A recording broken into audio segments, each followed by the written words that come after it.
ये उसका continuation part है मेरे भाई। जो भी तुम्हारी पिछली वीडियो गई है तो उसे देख लेना मेरे भाई, अभी भी गई है। तो आज मैं तुमको इसमें बता रहा था कि कीवर्ड्स बता रहा था कुछ जो तुम देखकर अपने पता कर सकते हो कि केस स्टडी में इससे टॉपिक से आया और हमें ये चीज लिखती है। मतलब समझे नहीं कि जैसे कि मैं कुछ वर्ड बताऊंगा तुम लोगों को कि वो समझ के इस टॉपिक के हैं, जैसे कि इंटेंजिबल फोर्स समझ के हम मार्केटिंग वो मैनेजमेंट समझ सकते हैं, वन हैंड वन प्लान समझ के हम यूनिट ऑफ डायरेक्शन समझ सकते हैं कि ये होगा।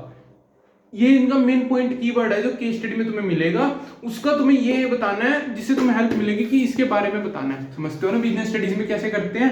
तो पिछली वीडियो में हम लोगों ने 13 तक कर लिए थे types of one of the function of management. ठीक है, ये था types of plan is to identify as per the given case study. ठीक है, उसके बाद 14th limitation of a function of management planning. उसके 15th फॉरवर्ड लुकिंग फंक्शन, वो प्लानिंग या कंट्रोलिंग में हो सकता है। एंड रिजल्ट ऑब्जेक्टिव्स, मतलब वो जो प्लानिंग ऑब्जेक्टिव है ना, उसमें जो प्लान्स हैं, टाइप ऑफ प्लान्स मेरे भाई, broad continue and comparative long term strategy. ठीक है, उसके बाद आते हैं 18th पे representative use of plan, standing plan. ठीक है, plan which can not be repeated, single use plan. उसके बाद general guidelines policies, specific statements rule, exact manual manner of doing a work, procedure, numerical plan, budget, prescribed way of doing a task, method, और फिर framework which managerial and operative task are performed, organisational structure. उसके बाद sharing work and authorised by a superior with the subordinate, delegation with his delegation of authority. फिर उसके बाद believe in subordinate, या उसमें आ सकते तुम लोग का ऑटोनॉमी, उसको कह सकते हैं डिसेंट्रलाइजेशन। और फिर 20 पे आता है ऑप्टिकल स्ट्रक्चर, फंक्शनल स्ट्रक्चर। उसके बाद network of social relationship, informal organisation. ठीक है, उसके बाद the number of subordinate that can be effective manager by a superior, span of management का टॉपिक है, इस पे बारे में बताना है। ठीक है, rank order of job position, hierarchy. Hierarchy समझते हो ना, मास्लो की हायरार्की वाली थ्योरी, उसमें बोलते हैं rank order of job position. अब बताओ ये कौन से मैंने गलत बोला है कि सही बोला है, बताना कमेंट में।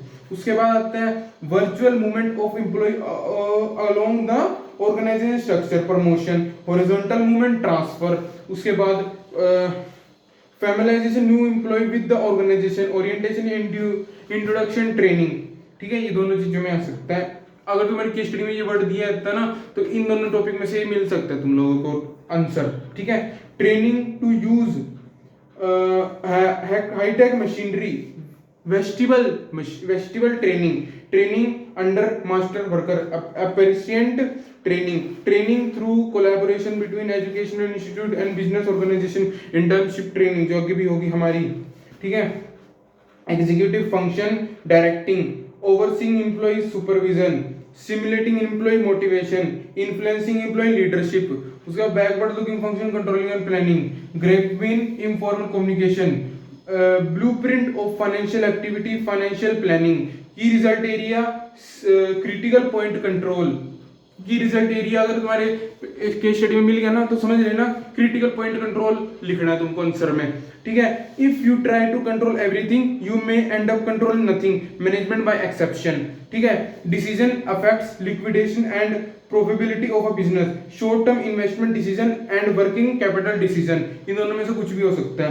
Decision affecting financial risk and profitability of a business, capital structure decision, फिर decision that relates to fund requirement both in term of quantitative and well as timing, financial planning, फिर decision affect growth, financial risk and probability of a business, capital busting decision। ठीक है, new issue market, primary market, market for existing securities, secondary market, holding security in electronic firm, demonetisation। उसके बाद marketing through emphasis on low cost of production and forcibility और availability, production concept।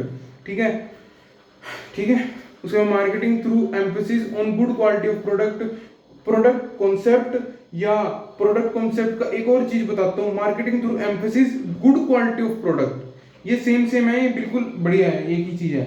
Marketing through emphasis on aggressive advertisement and sales promotion selling concept, मैं दिखाऊंगा तुमको dance में, देख tension ना लो। उसके बाद marketing through emphasis on making an effort to find wants of people and file them, marketing concept, marketing through emphasis on adopting environment friendly techniques, social marketing concept, imagine goodwill in business, public reaction आएगा जो question में है ना, उसमें 12वें chapter में 11वें में है, बताना कमेंट में। Set of controllability factor variability elements of marketing mix, personal form of communication, personal selling, paid of known personal form of communication, advertisement, part of brand name which can be altered, मतलब बदला जा सकता है, brand name, part of brand name which can be unaltered, brand mark, ठीक है, registration brand mark, trademark, name give to whole class of product, journal name। और मैं तुमको बताता हूँ, ये इसका स्क्रीनशॉट ले ले, ये चीजें देखो ध्यान से, हेल्प करेगी तुम्हें, बहुत ज्यादा हेल्प करेगी तुमको ये चीजें।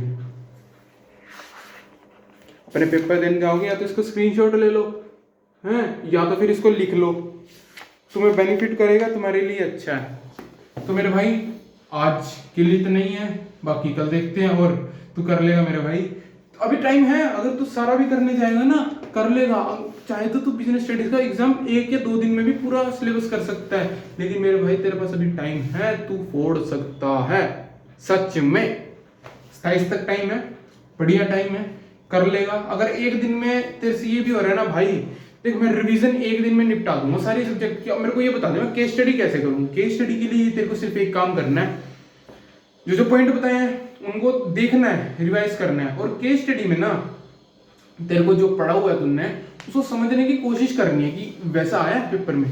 जैसे कि तू प्लानिंग का सोचता है, प्लानिंग में क्या, मैं एग्जांपल लेके बता रहा हूँ, प्लानिंग का मतलब क्या होता है, फ्यूचर के लिए सोचना, और केस स्टडी में सोच लिया, बोल दिया it is a futuristic process है, it is goal oriented process, और ऐसे घुमा फिरा के पूरी सेंटेंस दे दिया, और फिर बोल दिया ऑप्टिमम यूटिलाइजेशन ऑफ रिसोर्सेज। अब इसमें बताओ कौन कौन से फीचर थे प्लानिंग के, तुम तो लिख दोगे।